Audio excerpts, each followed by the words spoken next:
Yo, what is going on, guys? Welcome back to another video. So if you've been following me on Instagram, you know that I've been counting down every single goalie tandem in the entire NHL, a 4-part series, 8 goalie tandems at a time. And I decided to make a full YouTube video on my top 10, really going in depth why I have these guys here, shedding some light on these. All of these are very good goalie tandems outside of maybe 10. 10 is just kind of like an elite starter and a bad goalie. But when coming to a goalie tandem, yes, it is mainly based on this year, most definitely. But I am factoring in previous success because clearly with goalies, like a backup that only plays 15, 20 games, they could just be out of the world this year, but have a horrible track record, probably stink next year. Even starters having career years in a smaller sample size. I do value prior history a decent amount when it comes to these lists. So without further ado, we're going to start with number 1, like you guys suggested with the redrafts. Start with 1 and work our way down instead of like you get to the final 2 and you know who it is and no tension building. So at number 1, I still have the Ullmark-Swayman duo. They're not technically by statistics the best duo this year, but considering they were so dominant last year, Ullmark had a 938, won the goddamn Vezina. This year only has a 912. Meanwhile, Swayman, after having a 920 last year as kind of the 1B, has assumed the role as the 1A and as a 919, probably potentially should be a Vezina finalist. Definitely finished top 5. When looking at it, I think they're both top 10 goalies and just work so well off each other. If one of them somehow gets hurt, the other one could kind of assume the role of the starter. They are just fantastic. They are still my number 1. And number 2, the actual probably best goalie tandem solely this season is Hellebuyck and Laurent Brossoit. Hellebuyck is obviously the Vezina favorite right now, and rightfully so. He has a 924 save percentage in 43 games while leading the entire NHL by goals saved above expected by like almost 10, like him and the next guy, which I'm going to talk about later on this list, as well as Brossoit having a 922 save percentage. And Brossoit has been a very good backup in prior years. 3 out of the last 4 seasons, he has put up at least a 918. Granted, those were all less than 24 game seasons. So again, I do go with Boston's because those are 2 legit starters that I know could be fantastic starters on their own. Brossoit, the difference between Brossoit and Ullmark, probably bigger than the difference between Swayman and Hellebuyck as of right now. But if they continue this into next season, they would probably be my number 1 goalie tandem. They're leading the entire NHL in save percentage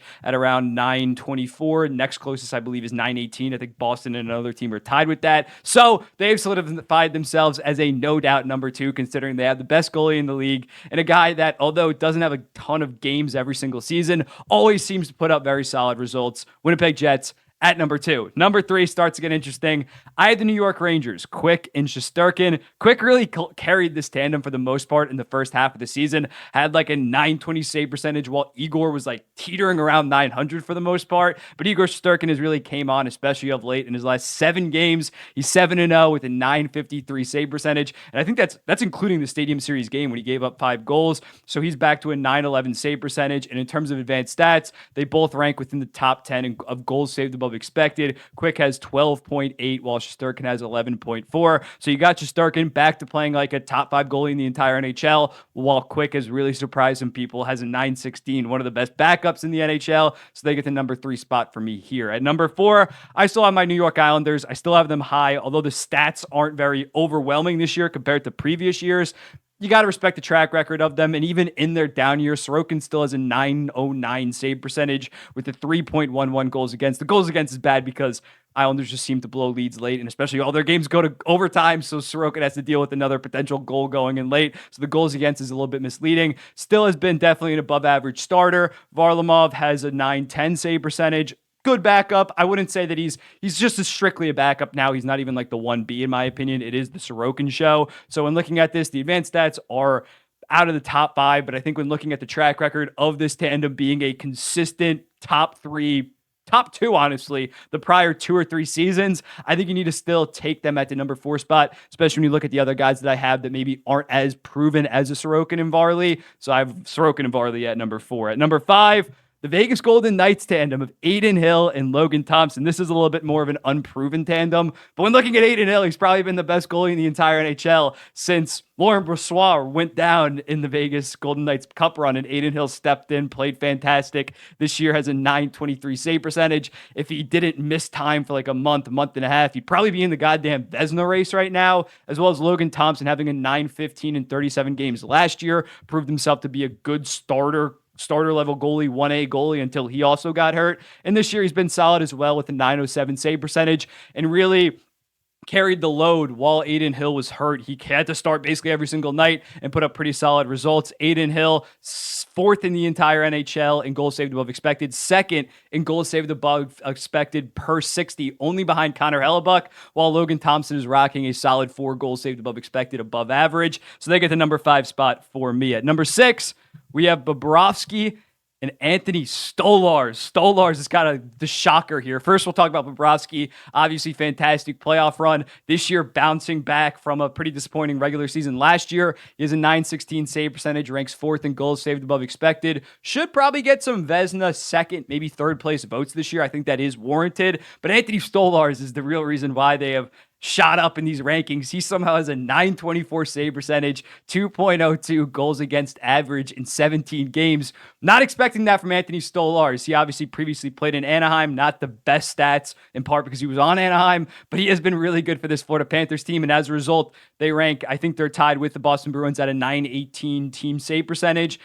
Stolarz has been great. Bobrovsky's been a top 5 goalie in the NHL this year, so they get the spot at number 6. Number 7, damn, I'm ripping through this. Number 7, we got Tristan Jarry and Alex Nedeljkovic. When looking at this pair, Jarry, nothing, he's not going to get any Vezina votes like Bobrovsky, but this guy is just pretty rock solid in terms of not game to game, but overall seasons. He hasn't put up below a 909 save percentage in the past 4 seasons. Just consistently been between 909 and 919. This year with a 912. Again, not a superstar goalie, but one of the more consistent starters on a year-to-year basis in the NHL. While Nedeljkovic has a 915 save percentage in 17 games right now. It has been very surprising his kind of bounce back after having that legendary rookie year back in the COVID-shortened season at a 932, like a 1.9, led the NHL and both only played like 24 out of like 56 games.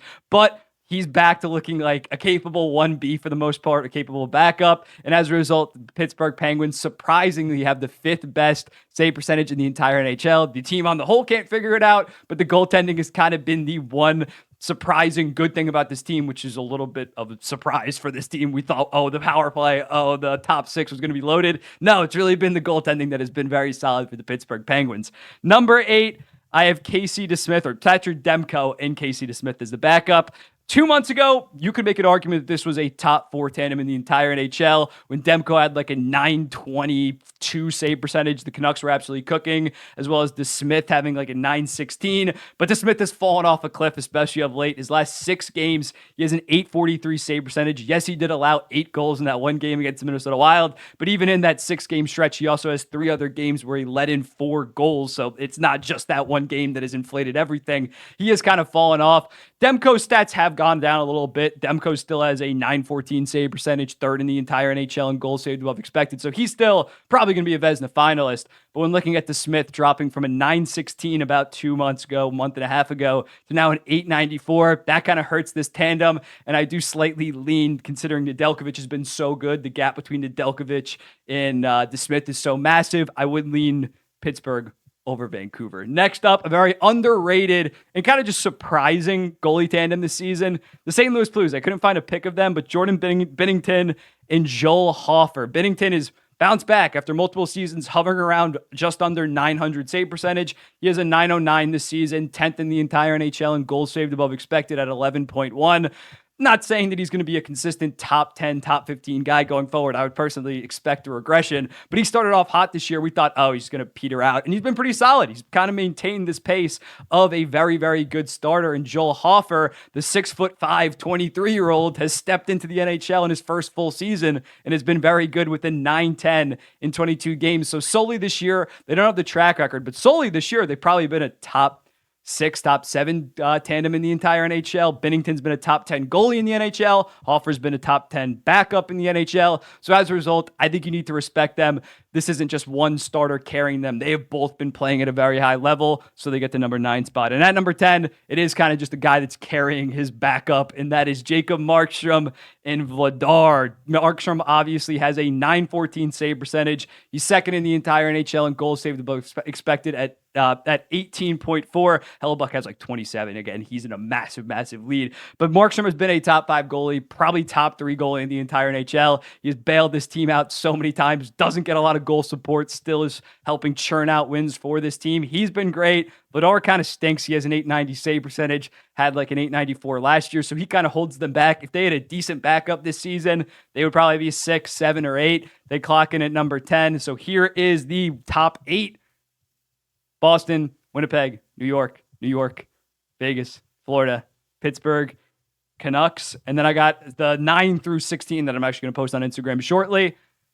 St. Louis, Calgary, Nashville. Saros just isn't playing good enough, and Lankinen has also fallen off. Ottinger and Wedgwood. Otter's playing at below average. Wedgwood has completely fallen off. Seattle's been very solid. Decord, Grubauer, a little bit disappointing, but he has been for the last couple of years. Capitals, Lindgren has started to really cool off, so I have them at 14. Vejmelka has been bad for the Coyotes, so I can't have them too high. And then Johansson is arguably like the worst goalie in the entire NHL, so even though they have Vasilevsky, that absolutely tanks. And Vasilevsky hasn't even been that good this year. He has like an 896. So let me know in the comments, what do you think about these tandem rankings? Who would you move up? Who would you move down? Who would you include? I don't think out of those top 16, you're throwing in someone that I had at 19 at goddamn 7. Let me know in the comments, though, and I'll be seeing you in the next one.